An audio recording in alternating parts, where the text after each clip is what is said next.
Hi viewers, welcome to Healthy Cooking Channel. வீடியோக்குள்ள போறதுக்கு முன்னாடி இதுவரைக்கும் Healthy Cooking Channel சப்ஸ்கிரைப் பண்ணாதவங்க மறக்காம சப்ஸ்கிரைப் பண்ணிக்கோங்க. பக்கத்துல இருக்கக்கூடிய பெல் ஐகானை கிளிக் பண்ணிக்கோங்க. Hi friends, இந்த வீடியோல நம்ம இன்னைக்கு பிடி கருணைக்கிழங்குல எப்படி குழம்பு செய்யலாம்னு பார்க்கலாம். யூசுவலா நம்ம குழம்பு செஞ்ச உடனே மீன் குழம்புலாம் பாத்தீங்கன்னா நெக்ஸ்ட் டே சாப்பிட்டோம் அப்படினா தான் டேஸ்ட் சூப்பரா இருக்கும்.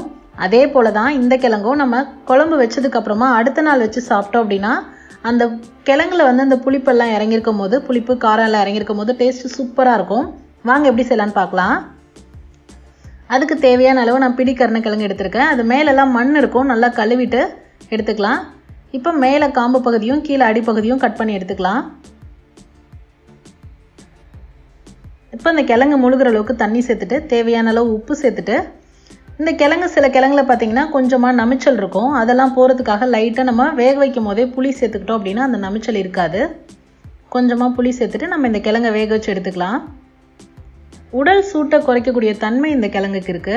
இப்போ பாருங்க கிழங்கு நல்லா வெந்து வந்திருக்கான்னு பார்க்கிறதுக்கு நம்ம கத்தி வச்சோ இல்லை ஏதோ ஊசி வச்சு நம்ம குத்தி பார்த்தோம் அப்படின்னா ஈஸியாக இறங்கும்.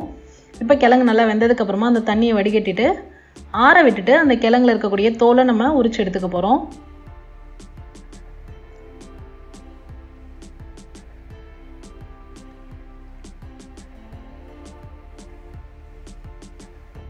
இப்போ பாருங்க இதே மாதிரி எல்லா கிழங்கும் அதோட தோலெல்லாம் உரிச்சு எடுத்துக்கோங்க.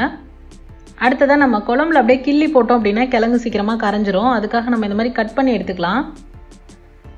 இப்போ கிழங்கு ரெடி ஆயிடுச்சு. அடுத்ததான் நம்ம குழம்பு எப்படி செய்யலாம்னு பார்க்கலாம். குழம்பு செய்யறதுக்கு ஒரு கிரேவி ரெடி பண்ணணும். அந்த கிரேவிக்காக நான் ஒரு கைப்பிடி அளவு சின்ன வெங்காயத்தை நல்லா எண்ணெயில வதக்கி எடுத்துக்க போறேன். கூடவே பூண்டும் சேர்த்து வதக்கிக்கலாம்.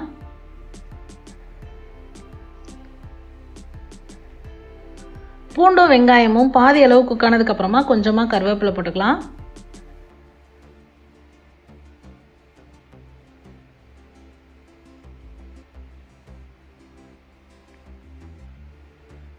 இந்த குழம்பு செய்யறதுக்கு முழுக்க நல்லெண்ணெய் யூஸ் பண்ணோம் அப்படின்னா டேஸ்ட் இன்னும் சூப்பரா இருக்கும். இப்போ நல்லா வதங்கினதுக்கு அப்புறமா ஒரே ஒரு மீடியம் சைஸ் தக்காளியை நல்லா பொடியா நறுக்கிட்டு சேர்த்துருக்கேன். அதையும் சேர்த்துட்டு நல்லா வதக்கிக்கலாம்.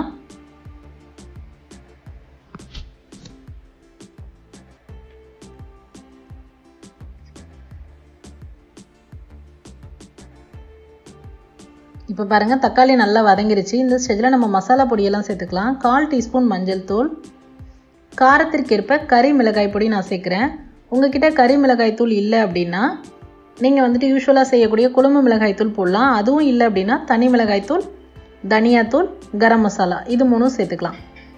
இப்போ இதெல்லாமே சேர்த்து நல்லா எண்ணெயில் நம்ம பரட்டி எடுத்துக்கலாம். அப்போ தான் நமக்கு குழம்புல வந்து ஃப்ளேவர் நல்லா கிடைக்கும். இப்போ அதை ஆற விட்டு மிக்சர் ஜாரில் அரைச்சி எடுத்துக்க போகிறோம். மிக்சர் ஜாரில் அதுக்கு முன்னாடி 3 டேபிள் ஸ்பூன் அளவுக்கு துருவன தேங்காய் சேர்த்துக்கலாம். கூடவே 1 டீஸ்பூன் பொட்டுக்கடலை சேர்த்துக்கலாம். அதுக்கப்புறமா நம்ம ஏற்கனவே வதக்கி வச்சிருக்கக்கூடிய வெங்காயம் மசாலா எல்லாமே சேர்த்து நல்லா அரைச்சி எடுத்துகிட்டு வந்துடலாம். இப்போ நம்ம குழம்புக்கு தாளிக்க போகிறோம். கடாயில் 2 டேபிள் ஸ்பூன் அளவுக்கு எண்ணெய் விட்டுக்கோங்க. எண்ணெய் சூடானதும் கடுகு வெடித்ததுக்கப்புறமா 2 காய்ந்த மிளகாய் ஃப்ளேவருக்காக சேர்க்குறோம். அடுத்ததாக கருவேப்பிலை, 1 கைப்பிடி அளவு சின்ன வெங்காயம், இதெல்லாமே சேர்த்துட்டு நல்லா வதக்கிக்கலாம். வெங்காயம் பாதி வதங்கினதுக்கு அப்புறமா நம்ம அரைச்சி வச்சிருக்கக்கூடிய விழுது அதில் சேர்த்துட்டு நல்லா கலந்து விட்டுறலாம்.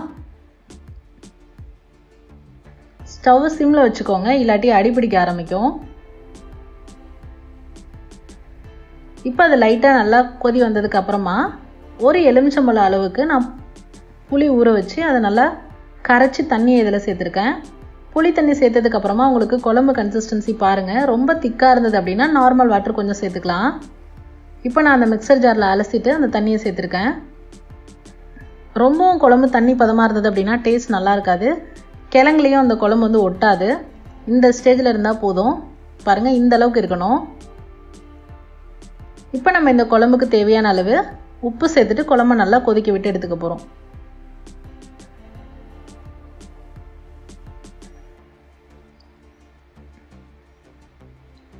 இப்போ நல்லா இந்த குழம்பு இந்த உப்பெல்லாம் நல்லா கலந்து விட்டுட்டு குழம்பு நல்லா கொதிக்க விட்டு எடுத்துக்கலாம்.